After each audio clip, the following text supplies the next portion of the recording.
तो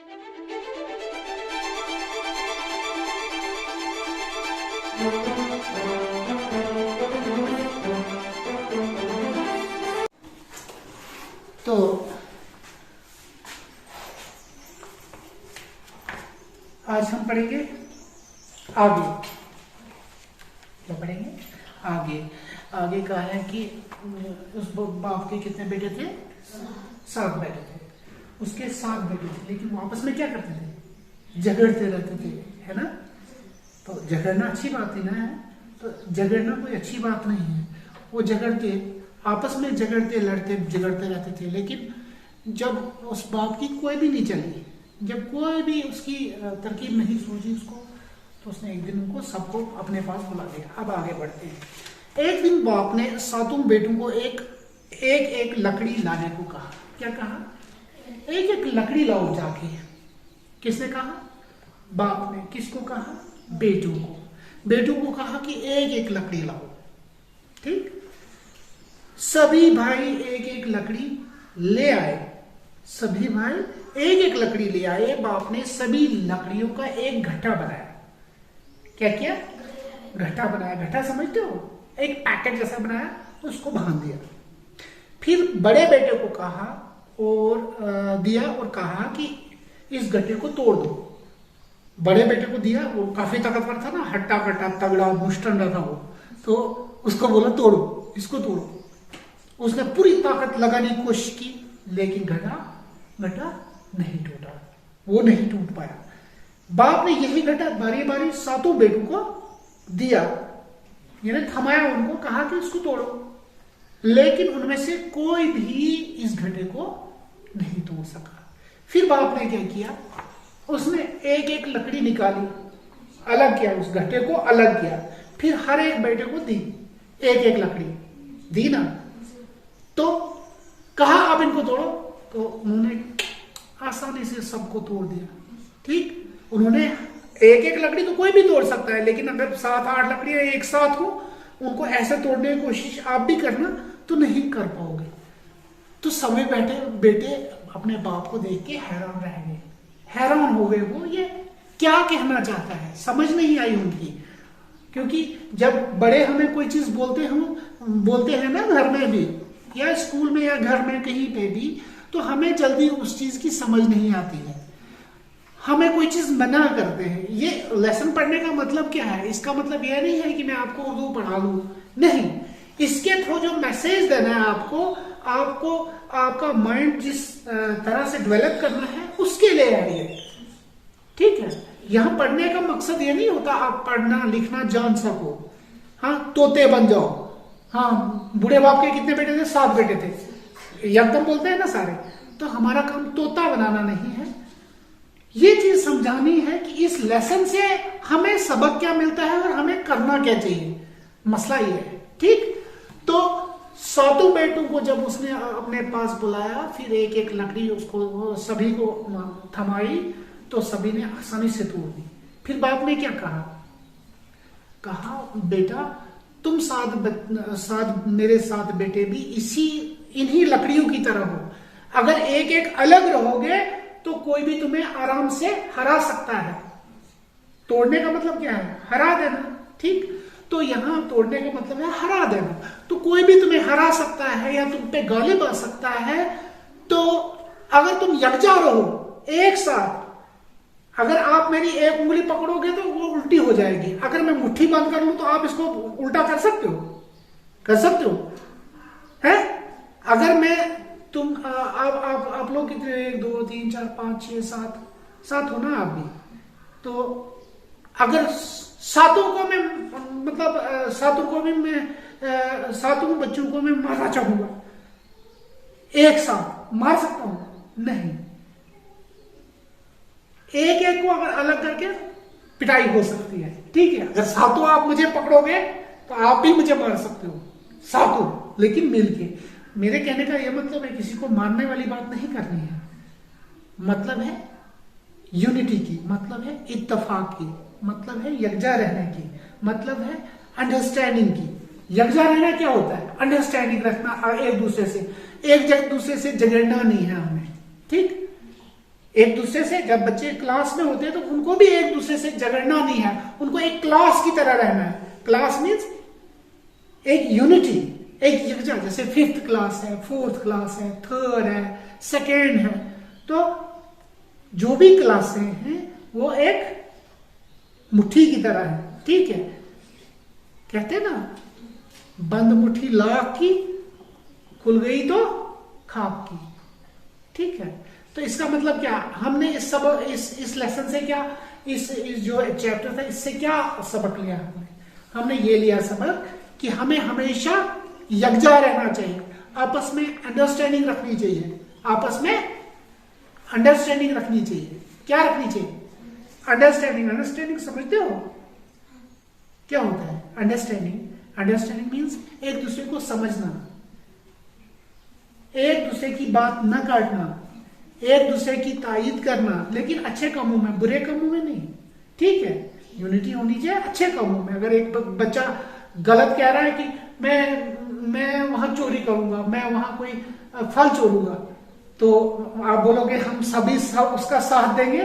नहीं, वहां पे साथ देना है अच्छी चीजों में, गलत चीजों में किसी का साथ नहीं, उसको रोकना है वहां पे।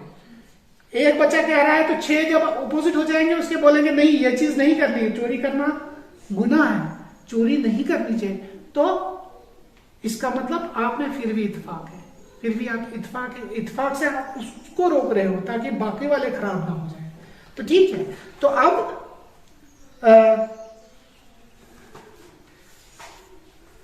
इस कहानी से हमें क्या नसीहत मिलती है?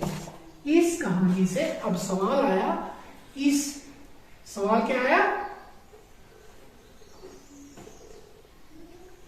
सवाल आया इस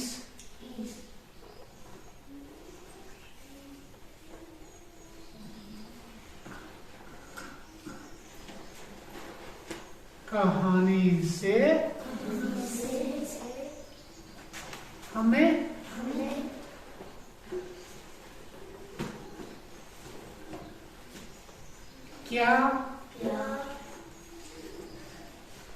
क्या सबक मिलता है? नसीहत मिलती है,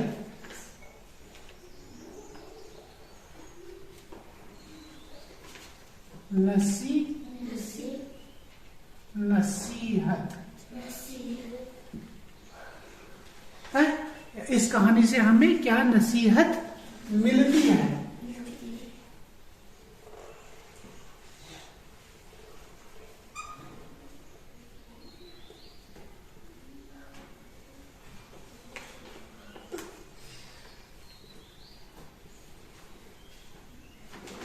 तो इस कहानी से हमें क्या नसीहत मिलती है? क्या नसीहत मिली आपको? कि हमें हमेशा क्या करना चाहिए?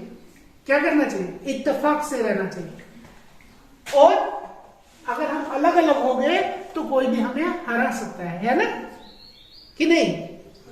हाँ, तो जवाब लिखो आप।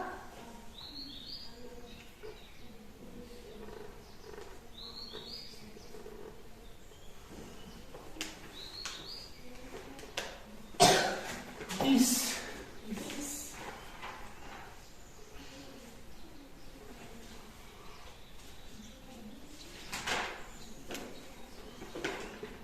कहानी से हमें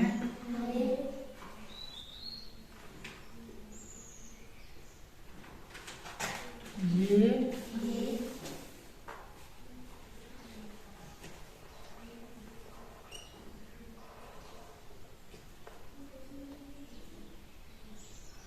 नसीहत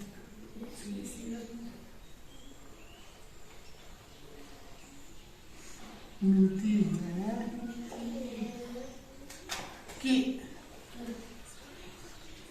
इस कहानी से हमें ये नसीहत मिलती है कि अगर हम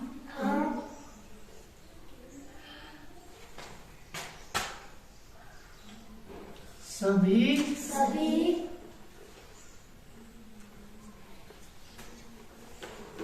इत्तेफाक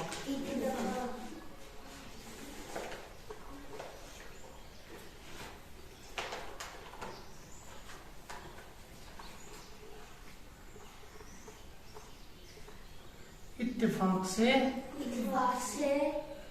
मिलजुल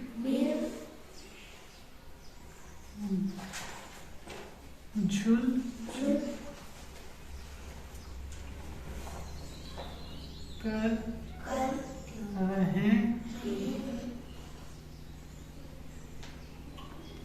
तो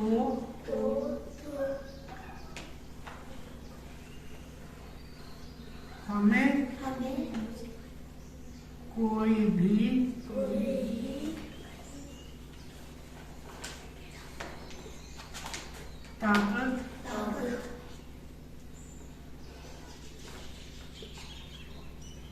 ताकत हरा नहीं सकती, हरा नहीं सकती।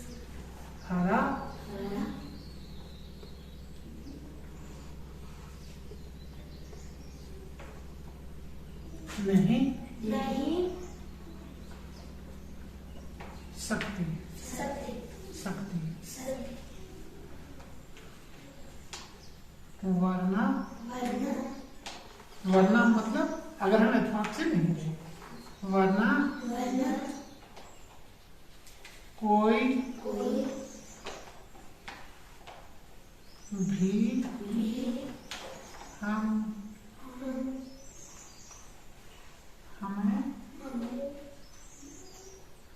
बड़ी आसानी से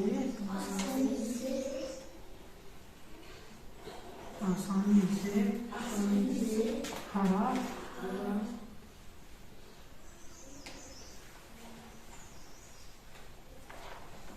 दिया।